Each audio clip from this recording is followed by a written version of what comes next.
एक बार फिर से आपका स्वागत है हमारे आपके प्यारे से यूट्यूब चैनल वाकडेज वर्ल्ड ऑफ कंसेप्ट्स में। हम आपके लिए लेके आए 10th स्टैंडर्ड की ग्रेविटेशन की पूरी सीरीज।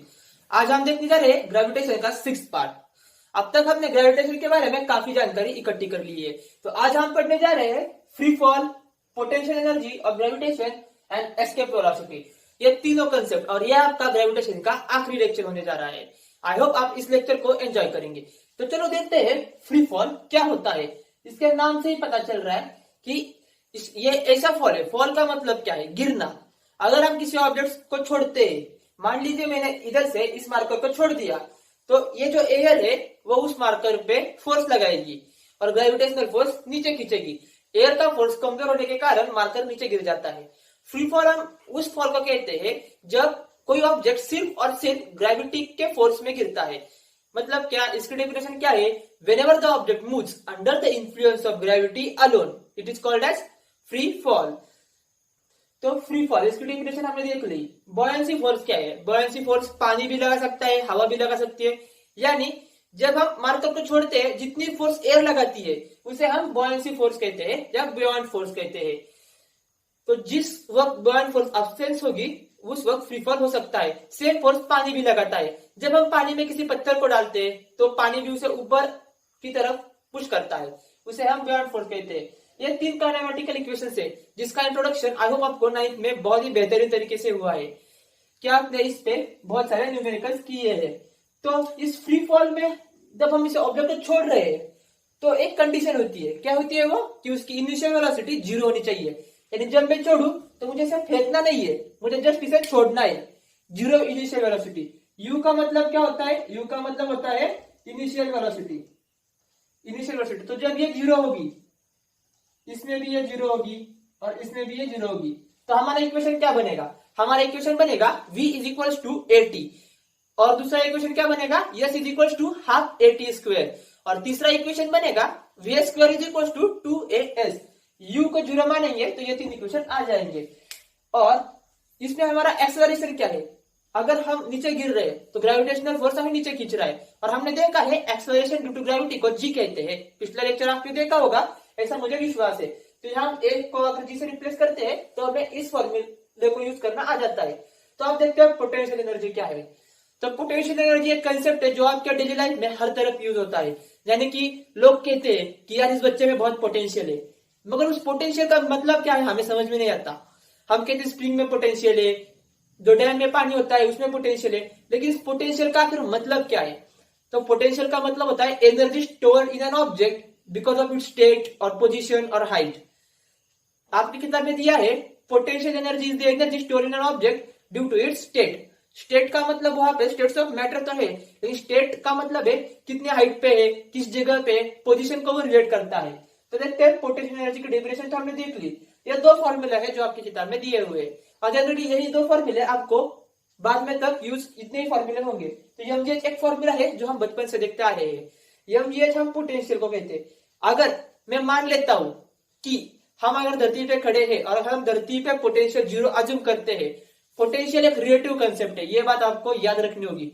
ऐसा अगर मैं पूछूंगा कि यहाँ पे इसका पोटेंशियल क्या है, कोई कह सकता है 10 है, कोई कह सकता है 20 है, कोई कह सकता है 30 है, सब कुछ सही है। पोटेंशियल का एक पर्टिकुलर वैल्यू नहीं है, वो रिलेटिव है। अगर हम कहेंगे कि धरती के सरफेस के रिस्पेक्ट में इसका पोटेंशियल क्या है, तब जाके उसको एक स्पेसिफिक वैल्यू आएगी। ये एक रिलेटिव कंसेप्ट है। अगर हम धरती को 0 मानते हैं और उधर से ये हाइट यानी मैं ले लेता हूं, तो जमीन से इसकी जितनी हाइट है वो हाइट होगी इसकी पोटेंशियल mgh। और जब हमारी हाइट काफी छोटी या काफी बड़ी हो जाती है, इन सब पर्टिकुलर केसेस ये फॉर्मूला काम नहीं करता, तो हम इसे यूज करते हैं। क्या है? Gmm/r+h। लेकिन ये जो है ऑपोजिट डायरेक्शन में लगने वाला, ऑपोजिट डायरेक्शन में लगता है, इसलिए हम इसे माइनस साइन से डिनोट करते हैं। किससे? माइनस साइन से। Work done by external force के साथ हम इसे माइनस साइन दे देते हैं। तो आई होप आपको पोटेंशियल एनर्जी तो समझ में आ गया होगा। तो ये जनरली क्या करते हैं, जब हम स्प्रिंग को खींचते हैं तो उसमें पोटेंशियल एनर्जी आती है जितना हम उसे खींचते हैं, और जैसे छोड़ते हैं वो रिवर्स में जा जाता है। सेम डैम में भी होता है, हम पानी को जब ऊपर से छोड़ते हैं तो उसकी पोटेंशियल ज्यादा होती है, और जब वो नीचे गिरता है तो पोटेंशियल एनर्जी लॉस होती है, उसका कन्वर्जन काइनेटिक एनर्जी में होता है। और इसी से हम लाइट का भी यूज कर सकते हैं, डैम से हम लाइट बनाते हैं। तो आते हैं एस्केप वेलोसिटी पे। हमारा थर्ड पॉइंट क्या है? हमारा थर्ड पॉइंट है एस्केप वेलोसिटी। एस्केप वेलोसिटी का मतलब क्या है? हमने पिछले लेक्चर में देखा था, हम पत्थर को फेंक रहे थे और पत्थर के मोशन के बारे में हमने बहुत कुछ जाना था। एस्केप वेलोसिटी एक ऐसी वेलोसिटी है, अगर मैं इधर से किसी ऑब्जेक्ट को फेंकता हूं, एक मिनिमम वेलोसिटी जिससे अगर मैं ऑब्जेक्ट को फेंकूंगा तो वो अर्थ के ग्रेविटेशनल फोर्स को पार कर जाएंगे। मान लो कि अर्थ की खींचने की कोई फोर्स है, अगर आप एक दूसरे को खींच रहे हो, किसी आदमी की लिमिट होगी ना, यार मैं इतना ही फोर्स लगा सकता हूँ, इससे ज्यादा फोर्स अगर मेरे ओपोनेंट ने लगा दिया तो मैं उसके साथ चला जाऊंगा। सेम है इसके बारे में, अगर हम पर्टिकुलर वेलोसिटी दे देते हैं तो अर्थ के ग्रेविटेशनल फोर्स को छोड़ के वो स्पेस में चला जाता है ऑब्जेक्ट, तो इसे हम कहते हैं एस्केप वेलोसिटी। तो मानते हैं एस्केप वेलोसिटी क्या है, डिराइव कैसे करेंगे, तो हम देखते हैं एस्केप वेलोसिटी को डिराइव कैसे करना है। इधर से हमने तीसरा इक्वेशन को इधर उठा के डाल दिया, यहाँ पे हमने एक्सेलरेशन की जगह माइनस जी ले लिया। माइनस जी क्यों ले लिया? क्योंकि ऑब्जेक्ट नीचे की तरफ गिर रहा है, फोर्स उसे नीचे खींच रहा है और जो ऑब्जेक्ट का मोशन है वो ऊपर की तरफ है, यानी वेलोसिटी एक डायरेक्शन में है और एक्सेलरेशन उसके अपोजिट डायरेक्शन में, इसलिए हमने एक्सेलरेशन को नेगेटिव ले लिया है। ये जनरली डायरेक्शन डिनोट करता है। तो v को 0 ले लिया है, हमेशा v 0 नहीं होगा, लेकिन एस्केप वेलोसिटी के केस में v 0 होगा। हम तो उस वेलोसिटी से भी जोर से फेंक सकते हैं कि वो अर्थ के ग्रेविटेशनल फोर्स को एस्केप करके आसमान में स्पेस में जाके भी बहुत सारी स्पीड से मोशन में रह सके, लेकिन हम ऐसे स्पीड से फेंकते हैं कि जस्ट वो एस्केप करे। तो हम फाइनल वेलोसिटी को 0 मानते हैं एट इन्फिनिटी डिस्टेंस, यानी कि जब वो स्पेस में जाएगा तो वेलोसिटी 0 होगी। तो u को वैसे ही रखते हुए हमने v को 0 मान लिया, तो क्या होगा, ये इसको रखा हमने माइनस यू स्क्वायर और ये जो 2 है वो नीचे आएगा, तो बन जाएगा S is equal to minus U square by 2a।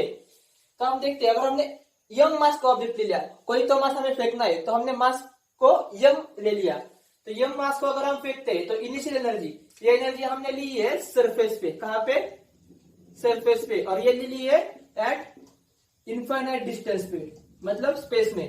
तो इनिशियल एनर्जी क्या होगी, हमारे पास दो एनर्जी होते हैं, काइनेटिक एनर्जी और potential energy. Kinetic energy formula क्या होता है, half mv square, half mv square. यहाँ पे हमने वेलोसिटी एस्केप वेलोसिटी ले ली है, इसलिए क्या हुआ, kinetic energy equal to half mv escape velocity square. और पोटेंशियल एनर्जी को हम लिख सकते हैं minus G M M upon R. आप कहेंगे कि यश कहा गया, आपने यहाँ पे तो यश लिखा है, हम क्या बोला है, एट द सरफेस, किधर, एट द सरफेस, सरफेस पे हाइट तो 0 होगी, तो ये होगी पोटेंशियल एनर्जी। टोटल एनर्जी क्या होगा, इन दोनों का सम, ये प्लस ये, इधर सब्ट्रैक्शन का साइन नहीं है, ये एडिशन ही है, लेकिन प्लस और माइनस मिलके माइनस हो गए हैं। अब हम देखते हैं इनफाइनाइट डिस्टेंस पे क्या होगा। तो इनफाइनाइट डिस्टेंस पे जनरली क्या होता है, फाइनल एनर्जी होती है, काइनेटिक एनर्जी। हमने क्या बोला है, फाइनल वेलोसिटी स्पेस में 0 होगी, तो काइनेटिक एनर्जी 0 हो जाएगी क्योंकि बॉडी के पास कोई स्पीड नहीं है। और पोटेंशियल एनर्जी क्या है, हाइट यहाँ पे इनफाइनाइट हो जाएगी, हमने यहाँ हाइट नहीं ली क्यों, सरफेस पे, ये स्पेस में इनफाइनाइट हाइट पे जिसे हम गिन नहीं सकते। तो ये बेसिकली न्यूमेरेटर इतना बड़ा हो जाएगा, इतना बड़ा हो जाएगा, अगर हम कैलकुलेट करेंगे तो वो 0.0000 समथिंग आएगा बाद में, तो उसे हम 0 मान सकते हैं। बहुत सारी 0 के बाद कोई ना कोई डेसिमल आ जाएगा। तो टोटल एनर्जी को भी हम 0 ले लेते हैं, क्यों, ये भी 0 ये भी 0, तो दोनों की सम 0। तो फिर हम principle of conservation of energy लगाएंगे। क्या होता है principle of energy of conservation, मतलब जो इनिशियल एनर्जी है वो is equal to final energy होता है। तो आपने ले लिया half mv escape velocity square minus G M M upon R is equal to 0, ये इज इक्वल टू ये।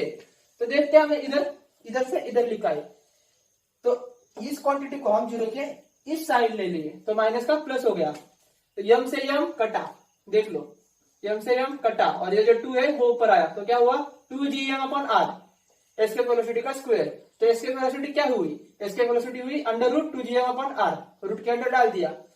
तो हमें ये क्वांटिटी है, हमें ये पता है, पिछले लेक्चर अगर देखा नहीं होगा किसी ने ये स्मॉल जी क्या होता है, तो पिछले लेक्चर में हमने बताया है, आप जाके देख सकते हैं। तो gm अपॉन आर स्क्वायर जी होता है, और हमें जी की वैल्यू पता है, जी की वैल्यू क्या होती है 9.8। अगर हमें कैलकुलेट करना है तो आसानी के लिए हम इसे gm अपॉन आर स्क्वायर के फॉर्मेट में कन्वर्ट करना चाहेंगे, तो कैसे करेंगे, हमें इधर आर स्क्वायर चाहिए, तो मैंने मल्टीप्लाई किया आर के साथ, तो मैं ऊपर भी आर के साथ मल्टीप्लाई करूंगा क्योंकि चेंज होगा नहीं, तो यह हो जाएगा 2gm upon R square multiply by R. तो हम gm अपॉन आर स्क्वायर को g लिख सकते हैं, 2 को 2 लिखा, r को r लिखा, तो एस्केप वेलोसिटी हो गई 2gr, क्या, अंडर रूट 2gr, 2 की वैल्यू 2, g की वैल्यू 9.8 और रेडियस की value 6.4 into 10 to the power 6 metre. तो इनका कैलकुलेशन करने पे आपको मिलेगा escape velocity is equal to 9.8 metre per second. अगर एस्केप वेलोसिटी आपको मिलेगा यहाँ पे जाके 11.2 मीटर पर सेकंड, क्या 11.2 किलोमीटर पर सेकंड यहाँ पे आपको मिलेगा। वो 9.8 जो है वो जी की वैल्यू होती है, एस्केप वेलोसिटी की नहीं। आई होप आपको समझ में आया होगा कि एस्केप वेलोसिटी का फॉर्मूला किस तरह से डिराइव हुआ है। तो अगर हम 11.2 किलोमीटर पर सेकंड की स्पीड से किसी ऑब्जेक्ट को फेंकते हैं तो वो स्पेस में चला जाएगा। वो अर्थ के ग्रेविटेशनल पुल जो है उससे एस्केप हो जाएगा और स्पेस में चला जाएगा। तो वेटलेसनेस, जब हम कहते हैं कि स्पेस में इंसान जाते हैं स्पेसशिप में बैठ के, तो वो वेटलेस फील करते हैं। क्या फील करते हैं? वेटलेस। यानी क्या उन्हें ऐसा महसूस ही नहीं होता कि हम वजन है। आपने पिक्चर में देखा होगा कि वो ऐसे तैरते हैं हवा में, वो हवा नहीं होती, वो स्पेस में तैरते हैं। तो वो क्यों होता है?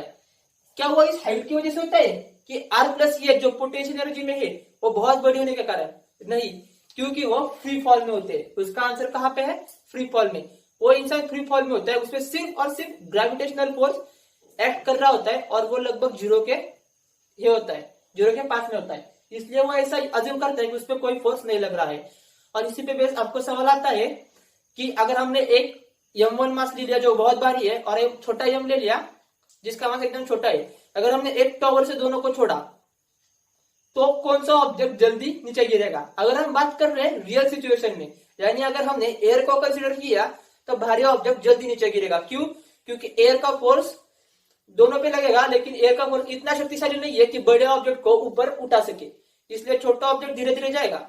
जो हम देखते हैं मुर्गी का जो पीस होता है, अगर हमने उसे छोड़ दिया तो उसे तैरते तैरते नीचे आ जाता है स्लोली, और वही पत्थर ले जाता है, खपाक से नीचे जाता है, वो होता है। अगर हम वैक्यूम में छोड़ते हैं तो दोनों एक साथ गिरेंगे।